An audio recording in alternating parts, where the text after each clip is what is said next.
New York City and the sodden U.S. Northeast have begun an arduous journey back to normal, after mammoth storm Sandy killed at least 64 people in a rampage that swamped coastal cities and cut power to millions.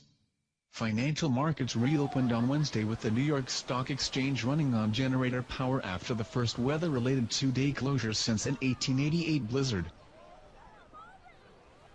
Packed buses took commuters to work with New York subway system idle after seawater flooded its tunnels. President Barack Obama, who has halted campaigning with the election 6 days away, set aside political differences with New Jersey Republican Governor Christie for a helicopter tour of the devastated coast, where they saw flooded and sand-swept neighborhoods and burning homes. The entire country's been watching. Everyone knows how hard Jersey has been hit, Obama told residents at an evacuation shelter in the town of Brigantine. "We're not going to tolerate any bureaucracy," he said of the relief effort. The U.S. Navy said it was moving ships closer to areas affected by the disaster in case they might be needed, including the helicopter carrier USS Wasp. Sandy killed 69 people in the Caribbean as a hurricane before crashing ashore with 80-mile-per-hour 130 kph winds on Monday, as a rare hybrid superstorm after merging with another system. It was the largest storm by area to hit the United States in generations.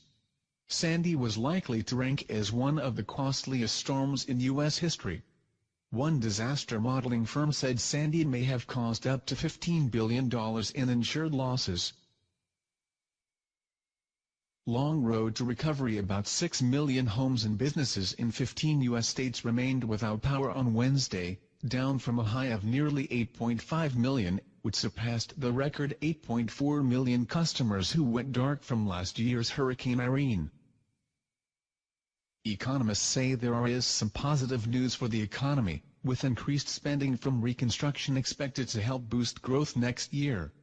As markets reopened, floodwaters receded and residents went back to work by car, bicycle and bus in New York, the country's most populous city, suffered some setbacks.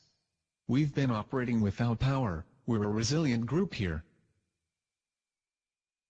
We're very happy to see the stock exchange open and we're looking forward to better times ahead," said David Dietz, President and Chief Investment Strategist at Point View Wealth Management in New York. Damage forced evacuation of Bellevue Hospital, known for psychiatric and emergency care. 500 patients were being moved, Mayor Michael Bloomberg said.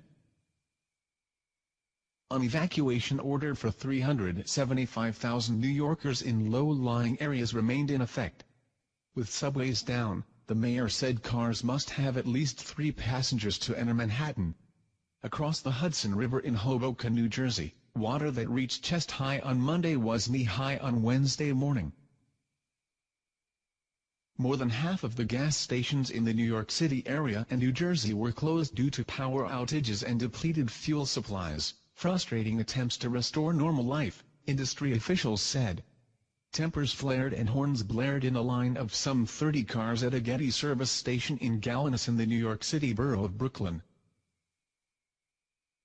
"I don't have any lights and need this gasoline for my generator," said Abdul Rahim Anwar as he put 2 full jerry cans into his